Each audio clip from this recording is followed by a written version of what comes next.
Get out! People like you don't belong in establishments like this. Richard Morrison's voice cuts through the marble lobby of Manhattan Elite Private Bank like a blade through silk.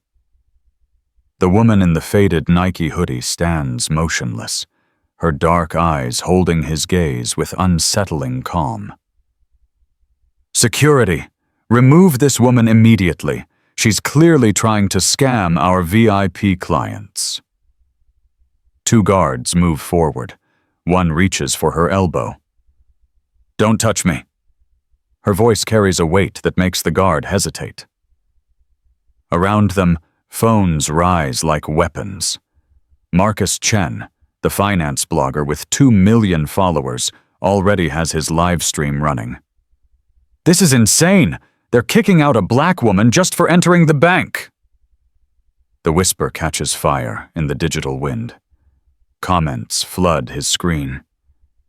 The woman glances at her watch. 9:47. She remembers another morning, another rejection, another life destroyed by men like Morrison. Today, everything changes. Aisha Williams doesn't look like someone who could buy the entire block.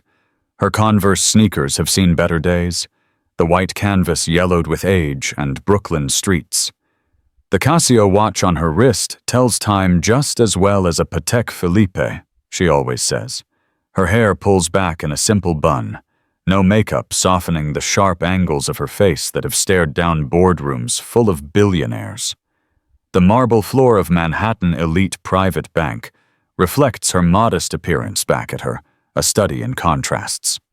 Above, a baccarat crystal chandelier throws rainbow fragments across walls that have never witnessed someone like her as anything more than cleaning staff. Ma'am, this is a private banking facility. Minimum account balance is $10 million. Brandon Hayes delivers the words like a verdict. His Tom Ford suit costs more than most people's cars, and he wears his prejudice as proudly as his Princeton class ring. Aisha reaches into her worn canvas backpack. Her fingers find the black card with no logo, just small gold numbers that mean nothing to those who've never seen true wealth whisper instead of shout. She places it on the Italian marble counter with deliberate care. I need to speak with your branch president about my account. Morrison's laugh echoes off the vaulted ceiling. That's a fake card. I've worked here 15 years, never seen anything like it. Melissa Chen leans toward Brandon, her whisper designed to carry. Probably stole it from someone. Aisha's eyes sweep the space with practiced precision. 6 security cameras, their red lights blinking like digital witnesses. 4 employees, their body language screaming discomfort. 12 customers waiting, some now recording with their phones. Her fingers tap against the counter in a rhythm known only to those who've conducted symphonies of corporate destruction. Sir, I walked in here peacefully. I'm asking to access my account, that's all. Morrison steps closer, his cologne aggressive as his stance, the smell of privilege worn like armor. Listen carefully. We don't serve your kind here. Harold Whitman, 82 years old and worth $40 million, speaks up from his wheelchair. This is discrimination. Mind your business, Mr. Whitman. Morrison's dismissal comes swift as a slap. Aisha pulls out her phone, but Morrison's hand shoots out, snatching it from her grip. No recordings in our facility. The phone clatters onto the counter. For a moment, the Williams Holdings logo etched faintly on the case catches the light. Morrison doesn't notice. He never notices the important details, too busy seeing what he expects to see. Aisha doesn't struggle for the phone. Her stillness carries more threat than any raised voice could. You're making a mistake. The only mistake is you walking through that door. Behind Morrison, Sarah Kim shifts nervously. 24 years old, fresh from Wharton, still believing the world rewards good intentions. Her eyes meet Aisha's for a fleeting second, before dropping to study her computer screen. The air grows thick with anticipation. Marcus Chen's live stream viewer count climbs past 50,000. Comments scroll faster than thought. The woman in the faded hoodie stands like a rock in a stream, letting Morrison's hostility flow around her. She remembers her grandmother, denied a simple savings account in 1962. Her mother, rejected for a business loan in 1985. The weight of generations rests in her stillness.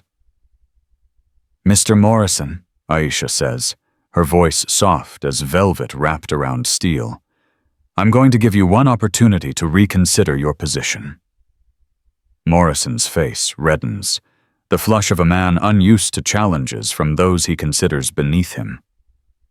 Around them, the bank continues its morning routine, unaware that in 3 minutes, everything they know will shatter. Morrison raises his hand, a conductor orchestrating humiliation. "Escort her out. Use force if necessary." The security guards exchange glances. The larger one, his badge reading Johnson, steps forward with the resigned air of someone who's done this before. His hand hovers near Aisha's shoulder, not quite touching, testing boundaries. "I haven't done anything wrong." Her words fall into the space between them like stones into deep water. Morrison's face twists with the particular ugliness of unchecked power. "Trespassing. Fraud. Disturbing our clients." He counts off her sins on manicured fingers. "Should I continue?" Brandon Hayes moves to block the exit, his body a wall of privilege. "Should we call the police, Mr. Morrison?" "Not yet. Let's handle this quietly." The word quietly carries weight in spaces like this. It means no witnesses, no accountability, no trace of what happens to people who don't belong. Aisha takes a measured step toward the service counter. "Just verify my account. 5 seconds." Melissa Chen pulls her keyboard away, as if Aisha's proximity might contaminate it. Her fingers tremble slightly, a tell she immediately suppresses. "We're not falling for your scam." Marcus Chen's live stream explodes. 50,000 becomes 75,000. Comments cascade down the screen faster than rain. "This is America 2025? Sue them! Where's corporate?" The digital mob grows hungry for justice. Morrison's patience snaps. His hand closes around Aisha's wrist, his grip tight enough to leave marks. "You're leaving. Now." Federal law prohibits you from denying service based on race. She doesn't pull away. Her stillness forces him to confront the violence of his action. Around them, phones multiply like eyes, recording everything. "This isn't about race. It's about protecting our institution." The lie tastes familiar in his mouth. He's said it before, to other faces, in other moments just like this. Sarah Kim's fingers pause over her keyboard, her conscience warring with her student loans. "Mr. Morrison, maybe we should—" "Shut up, Kim. You're still on probation." The words hit their mark. Sarah shrinks back, but her phone stays raised, recording from her desk. Morrison doesn't notice. He's too busy dragging Aisha toward the door, his movements sharp with entitlement. Aisha's foot catches on the marble floor's edge. She stumbles, her backpack sliding off her shoulder. Papers scatter like white birds taking flight. Brandon's laugh cuts through the air as he bends to retrieve one. "Look at this. Confidential. Manhattan Elite Acquisition." She even faked corporate documents. He waves the paper like a trophy, but something flickers in his eyes. A moment of uncertainty as he notices the watermark's quality. He pushes the doubt away. The header bears the Williams Holdings watermark, but his prejudice overwrites his perception.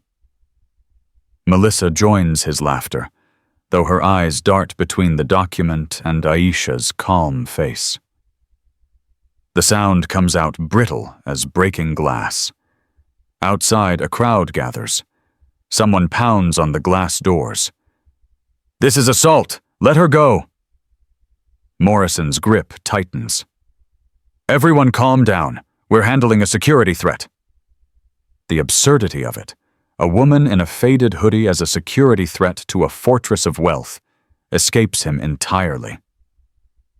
Aisha slowly regains her footing, straightens her clothes with deliberate dignity. "Mr. Morrison, I'm giving you one last chance." "Or what? You'll post a bad Yelp review?"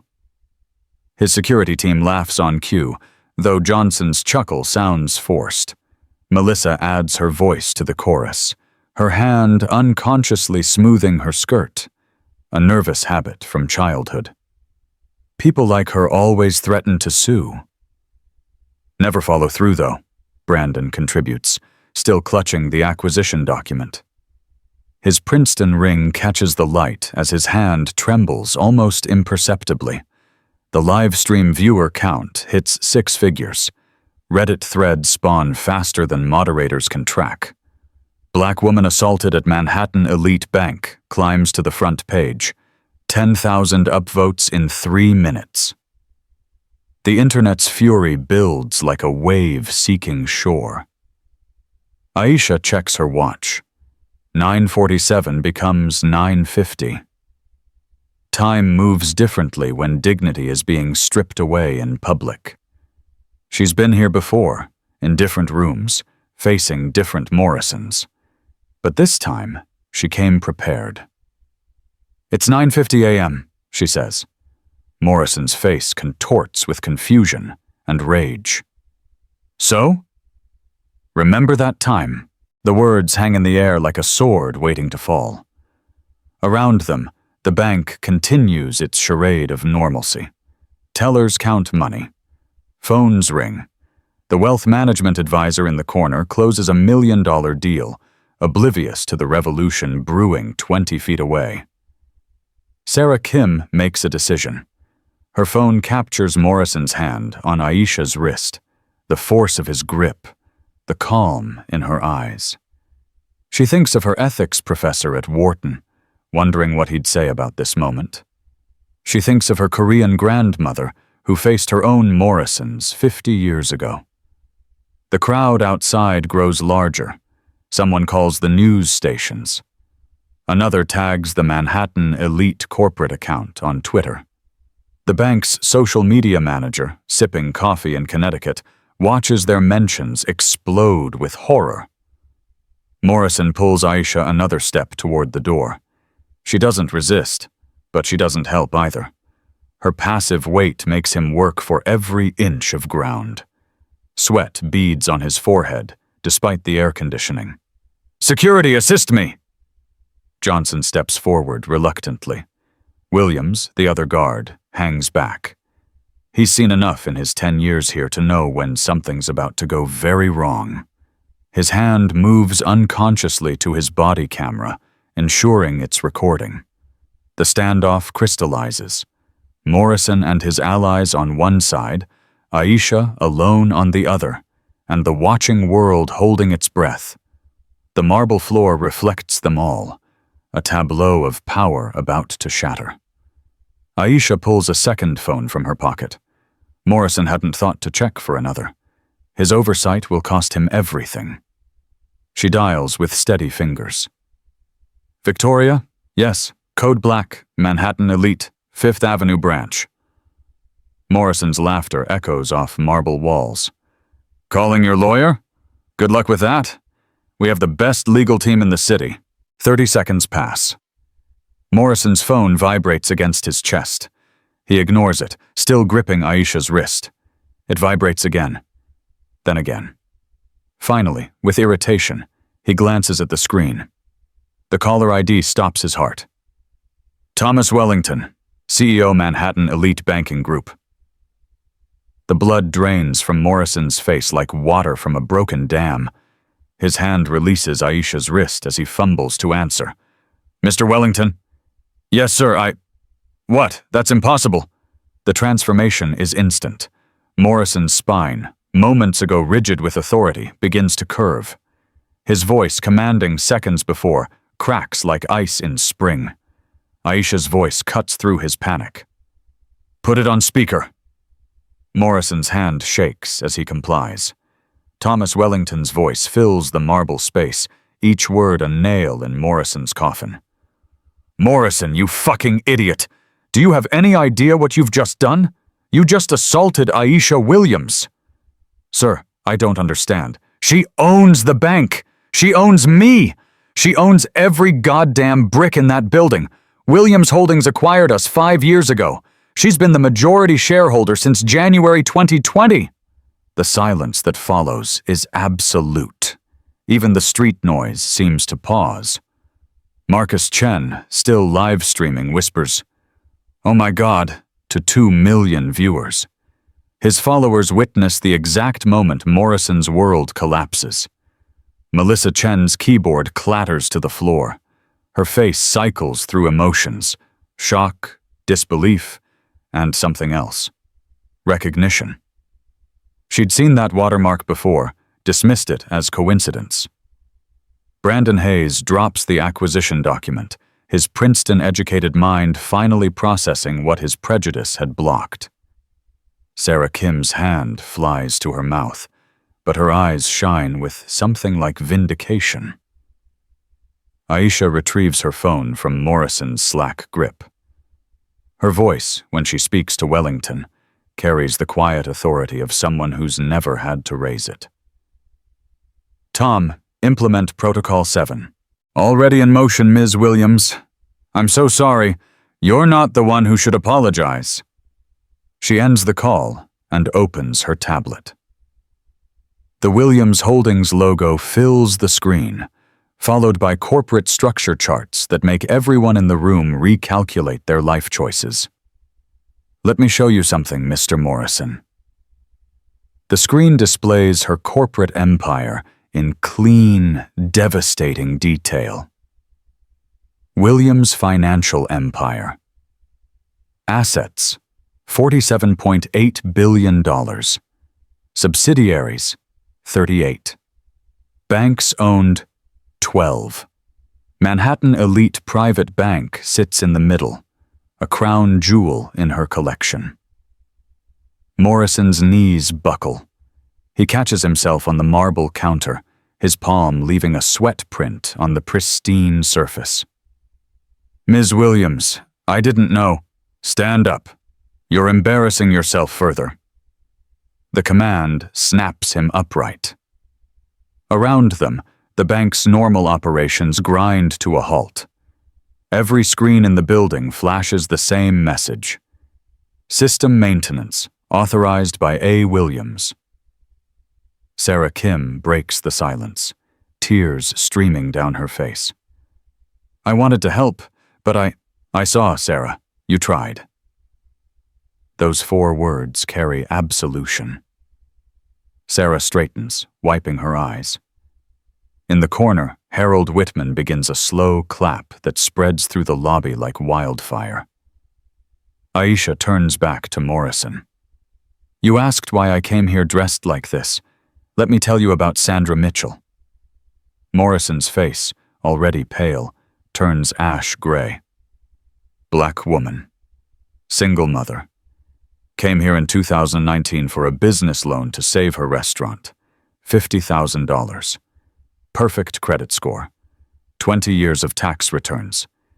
You denied her. Aisha steps closer. Morrison retreats until his back hits the wall.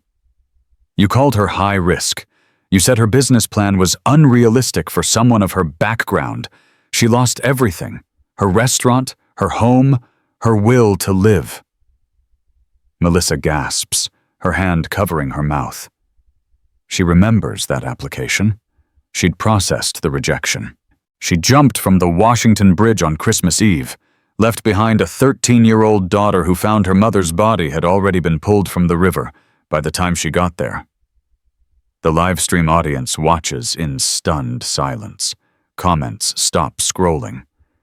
Even the internet holds its breath. "Her daughter wrote to me. told me how her mother spent her last dollars on Christmas presents, wrapped them with newspaper because she couldn't afford paper, then walked to that bridge in the snow. Aisha opens another screen on her tablet. An email, handwritten and scanned. The childish script is visible to the cameras. That letter is why I bought this bank. Why I came here today, dressed like someone you'd reject, to see if anything had changed in 5 years. She checks her watch. 9:52 a.m. 5 minutes since you put your hands on me. 5 minutes to confirm nothing has changed. Morrison finds his voice, weak as it is. Please, I have a family. So did Sandra Mitchell. The name hangs in the air like a verdict. Aisha turns to address the room, but her words carry beyond the walls through 100 live streams. Effective immediately. Richard Morrison, Melissa Chen, Brandon Hayes. Terminated. Security will supervise while you clean out your desks. Morrison's phone rings. His wife. He declines the call, but she's already seen the live stream. Everyone has. But there's one more thing, Aisha continues. Sarah Kim, you're promoted to branch manager, effective immediately. Sarah's gasp echoes through the lobby. But I'm just an analyst. You showed courage when it mattered. That's worth more than any MBA. Aisha addresses the cameras one final time before the 9 minutes end. To everyone watching, Manhattan Elite Private Bank is under new management. We'll honor Sandra Mitchell's memory by ensuring no one is ever denied their dreams because of who they are. The screens throughout the bank light up with a new message. Welcome to Manhattan Elite Private Bank. Banking for all. The 9 minutes are up. The revolution is complete. And somewhere, Sandra Mitchell's daughter watches her mother's name trend worldwide, finally receiving the justice she deserved. The wall-mounted screens throughout Manhattan Elite flicker to life. Aisha's tablet controls them all now. She opens a secured folder labeled Evidence, 15 years. Before you leave, Mr. Morrison, let's give everyone transparency about what's been happening here. Her fingers swipe across the screen. The first document appears, a discrimination complaint from 2010, then another from 2011. The scroll seems endless. 47 formal complaints against Morrison alone, each meticulously documented, each marked no action taken by HR. Every complaint, every rejected loan, every dream destroyed. I have them all. She opens an audio file. Morrison's voice fills the space, recorded at a company Christmas party. The sound quality is perfect. He'd been standing right next to the security system he never knew recorded internal events. Keep the browns and blacks out. I don't care if they have money. They bring down the whole neighborhood. Melissa's nervous laugh echoes in the background of the recording. The timestamp shows December 15th, 2023. 2 years of continued discrimination after that night. Another file. Melissa's voice this time, from a training session she gave to new hires. I have a system. Anything south of 96th Street goes straight to the rejection pile. Saves time. They can't afford our services anyway. Brandon's contribution comes from a client lunch, recorded by the restaurant's security system. Make them wait. They'll leave eventually. Too proud to beg, too poor to fight. The crowd outside presses against the glass. Someone projects the live stream onto the building across the street. Morrison's words echo through speakers, 20 feet tall, impossible to deny. Melissa steps forward, her face flushed. Ms. Williams, I was just following... Following what? Written policy? Show me the manual that says to reject applications based on zip codes. Melissa's shoulders slump. There is no manual. There never was. Just unspoken rules passed down like inherited prejudice. Brandon attempts damage control. The recordings, they're out of context. Then provide the context. Explain what context makes discrimination acceptable. His Princeton education offers no defense. He stands silent, still clutching his class ring like a talisman that's lost its power. Aisha turns to address the remaining employees. You all knew. You heard the comments, saw the rejections, watched people like Sandra Mitchell leave in tears, and you said nothing. Several employees look away. The weight of their silence fills the room like water, drowning excuses. Sarah Kim spoke up.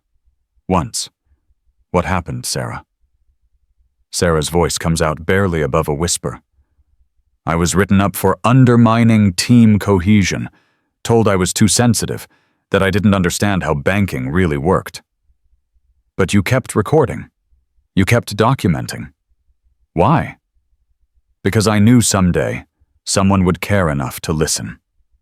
Aisha nods. Today is that day. Sarah, you'll need to hire a new team. I suggest starting with the people whose applications were wrongfully denied. The security guards begin their duty. Morrison packs his desk under Johnson's watchful eye. His hands shake as he removes 15 years of awards. Excellence in client relations, guardian of banking standards. Each one a monument to discrimination disguised as merit. Melissa clears her desk in silence. A photo of her daughter catches her eye. Private school uniform, violin lessons, opportunities paid for by denying others theirs. She leaves it behind. Brandon's clear-out is swift. His Princeton diploma, his awards, his client gifts, all fit in one box. As he passes Aisha, he stops. I knew it was wrong. But everyone did it. It was just how things worked. And now it's how things used to work. He nods, understanding that his confession changes nothing. He'll carry this moment forever, not the loss of his job, but the recognition of his choices. The live stream audience has reached 8 million. Justice. For Sandra Mitchell trends globally. News vans arrive, reporters scrambling for positions. But Aisha isn't finished. One more thing. Every loan application rejected in the past 5 years will be reviewed. Every single one. Those wrongfully denied will receive personal apologies and expedited processing. No fees, no credit checks. We'll judge them on the merit they always had. The bank's phone system lights up. Hundreds of calls flood in. Former applicants who heard the news, who dare to hope again. Sarah assigns teams to handle them all. Ms. Williams, a reporter shouts from outside. What about the other branches? Aisha looks directly at the camera. Every Manhattan elite branch will undergo the same review. Any employee with a pattern of discrimination will be terminated. No severance, no references, no second chances. Morrison is escorted to the door. The crowd parts silently. No one jeers. No one shouts. The silence is worse than any condemnation. He'll walk these streets forever, marked by his choices. Melissa follows, her designer heels clicking a funeral march on marble. She pulls out her phone to call her husband, sees 53 missed calls. Her social life, built on excluding others, crumbles in real time. Brandon exits last. A recruiter friend has already texted, "Delete my number. You're radioactive." His Princeton network, so powerful this morning, evaporates like morning mist. Inside, Aisha addresses the remaining staff one final time. You have a choice. Stay and build something better, or leave now with no judgment. But if you stay, know that discrimination in any form ends today. Most stay.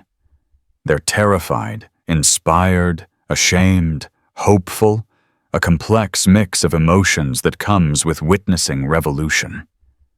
Sarah takes her place at the manager's desk, her first call to Sandra Mitchell's daughter.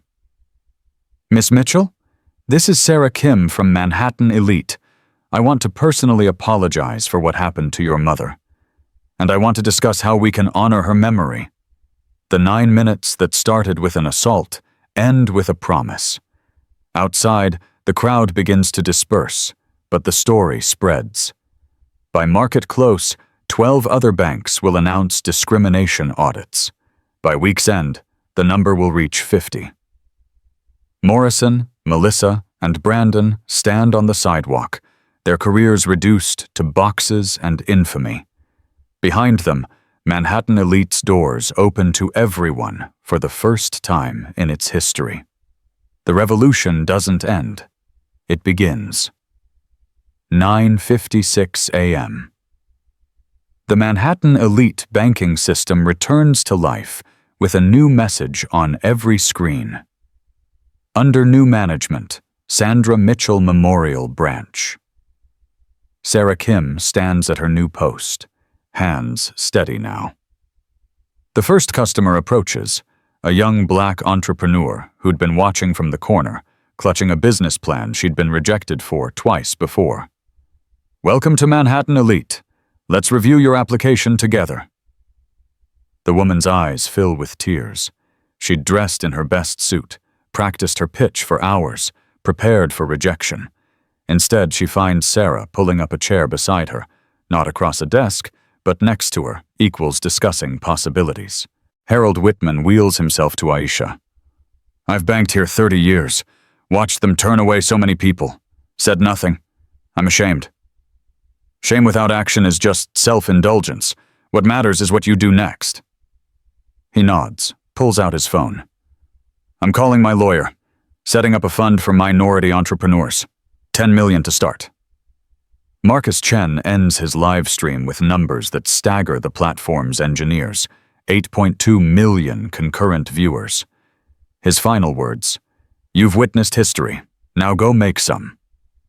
Outside, Morrison stands on the sidewalk, his box of belongings growing heavier with each passing second. A woman approaches, middle-aged, black, wearing a restaurant uniform. "I knew Sandra Mitchell. We went to church together. She talked about you, said you looked at her like she was nothing." Morrison can't meet her eyes. "I'm sorry," seems inadequate, so he says nothing. Sorry doesn't bring her back. But maybe now her daughter can get the loan her mother couldn't. Maybe that's something. She walks away, leaving Morrison with his box and his choices. His phone buzzes. A text from his wife. "I saw everything. We need to talk." Melissa sits on the steps of a nearby building, scrolling through her phone. Her Twitter confession. "I was wrong. I was part of a system that destroyed lives. I'm sorry," has garnered thousands of responses. Some offer paths to redemption. Others share stories of dreams she helped destroy.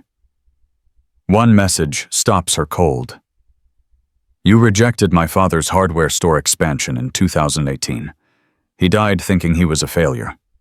He wasn't. You were." Brandon makes it 3 blocks before stopping at a coffee shop. The barista recognizes him from the live stream, refuses to serve him. "We don't serve people who don't serve everyone." He leaves, understanding for the first time what exclusion feels like. His Princeton ring feels heavy on his finger. He pulls it off, drops it in a trash can. The gesture is witnessed, recorded, shared. Small justice in a metal bin. Inside Manhattan Elite, Aisha conducts an emergency all-hands meeting. The remaining employees gather, uncertain about their futures. "You have a choice. Stay and build something revolutionary or leave with no judgment. But if you stay, understand this. We're not just changing policies. We're changing culture." A senior loan officer raises his hand. "What about our metrics, our performance reviews?" "Your new metric is simple. How many dreams did you help realize? Not how many applications you rejected, but how many futures you helped build. The room shifts.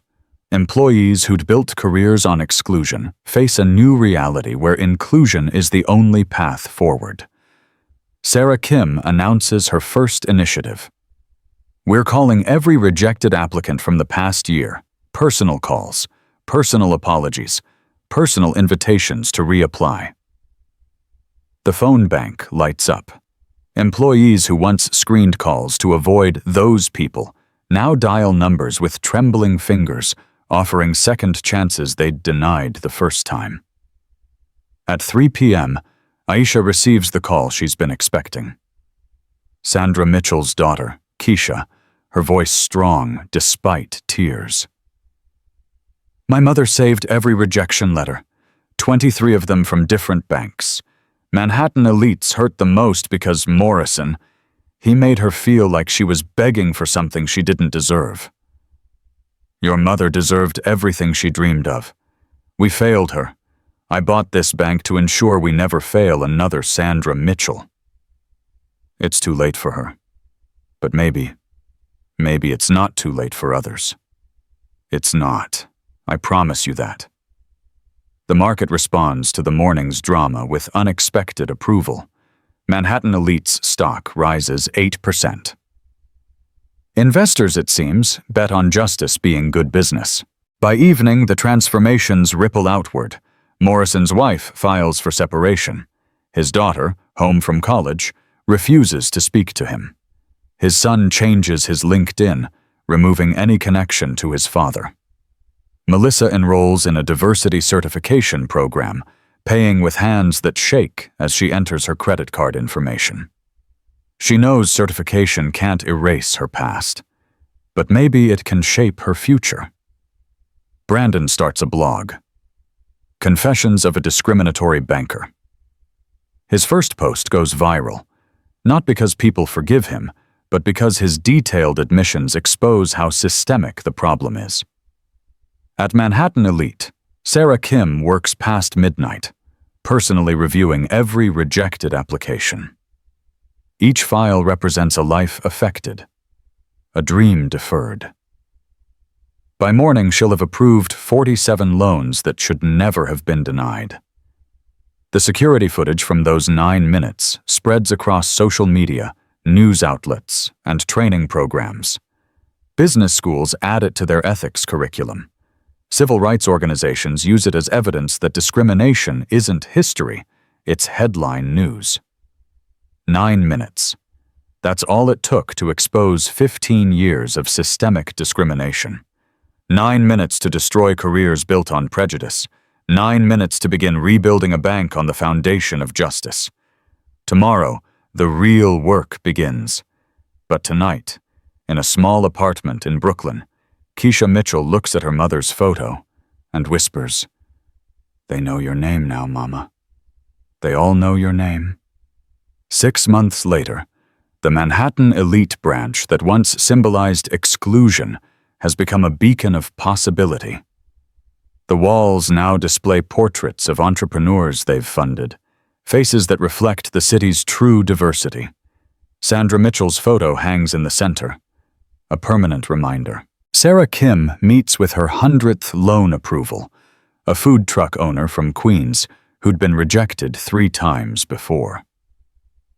As she hands over the approval documents, she thinks of Morrison, who now works night shifts at a warehouse in New Jersey, his LinkedIn profile permanently deleted after the death threats. "This changes everything," the man says, clutching the papers. "That's the point," Sarah replies. The ripple effects continue. Melissa Chen completes her diversity certification but can't find work in banking. She volunteers at a nonprofit teaching financial literacy in underserved communities. Every class she faces people her policies once excluded. Every class she apologizes. Some forgive. Most don't. She keeps showing up anyway. Brandon Hayes' blog evolves into a speaking series at business schools. He dissects his own prejudice with surgical precision, using his fall as a teaching moment. Students study him like a specimen. The anatomy of institutional racism laid bare. A year passes. Aisha Williams returns to Manhattan Elite for the dedication of the Sandra Mitchell Financial Empowerment Center. The building occupies the top floor, offering free services to entrepreneurs, traditional banking abandoned. Keisha Mitchell cuts the ribbon. Her speech is brief but powerful. My mother died believing she was a failure. She wasn't. The system that rejected her was the failure. Today, we fix that system. The center's first client is a 10-year-old boy from the Bronx, opening his first savings account. His mother had avoided banks after her own rejections, but Sarah Kim's personal invitation brought them in. "Welcome to your bank," Sarah says, kneeling to his height. The same words, but now they carry truth. The boy grins, clutching his new account booklet. "When I grow up, I want to own a bank too." His mother doesn't tell him it's impossible. In this new world, it isn't. The transformation extends beyond Manhattan Elite. 47 banks have adopted similar reforms. Business schools teach the 9-minute revolution as a case study in crisis becoming catalyst. The Federal Reserve implements new anti-discrimination monitoring systems, all traced back to that morning when one woman refused to leave. Morrison appears on a podcast 2 years later, his voice different. Broken, but perhaps finally honest. "I destroyed lives and called it maintaining standards. I upheld a system that crushed dreams and convinced myself it was protecting value. I was the worst kind of racist, the kind who believed his prejudice was principle." When asked what changed him, his answer is simple: consequences. Melissa writes a book, The Cost of Comfort: How Good People Enable Bad Systems. She donates all proceeds to the Sandra Mitchell Foundation, which has funded over 1,000 businesses in its first 2 years. Brandon becomes a compliance officer at a credit union serving immigrant communities. His first act is implementing recording systems in all meeting rooms. "Transparency is the only prevention," he says. His Princeton ring remains in that trash can, but he keeps a photo of it on his desk, a reminder of what privilege without purpose costs. 5 years pass. The morning of December 19th, Sandra Mitchell's death anniversary, banking institutions worldwide observe 9 minutes of reflection. Employees study cases of discrimination, discuss prevention, commit to change. What started as one woman's stand becomes a global movement. In business schools, students analyze the moment Morrison grabbed Aisha's wrist. They study the bystander effect, how Sarah Kim's small act of recording mattered more than she knew. They debate whether change requires dramatic confrontation or if quiet reforms could have worked. The consensus is always the same. Power never yields without pressure. Aisha Williams refuses most interviews, but accepts one on the 5th anniversary. Asked about her legacy, she redirects. "This isn't about me. It's about Sandra Mitchell and millions like her. I just had the resources to demand what everyone deserves: dignity." The interviewer presses, "But you risked humiliation, assault, worse. Why not handle it quietly?" Because quiet handling is how discrimination survives. It thrives in private meetings, closed doors, whispered policies. Justice requires witnesses. The interview ends with Aisha's challenge to viewers. You don't need billions to fight bias. You just need courage to speak up when you see wrong. Every time you stay silent, you co-sign someone else's oppression. Every time you speak up, you crack the foundation of injustice. Today, Manhattan Elite leads the industry in minority business lending. The branch Morrison once ruled serves more clients than ever. Profits built on inclusion, not exclusion. Sarah Kim, now regional director, keeps Sandra Mitchell's photo on her desk, next to data showing their billion-dollar impact on underserved communities. The security footage from that morning plays in ethics classes, diversity training, and civil rights museums. 9 minutes that changed banking. 9 minutes that proved discrimination can't survive transparency. 9 minutes that showed sometimes revolution comes not with violence, but with refusing to leave. Stand up. Speak out. Record everything. The next 9 minutes belong to all of us. You witnessed what 9 minutes of courage can accomplish. Now ask yourself, what injustice will you refuse to accept in silence? Your 9 minutes start the moment you stop being a bystander. The revolution doesn't wait for perfect conditions. It waits for imperfect people to say, enough.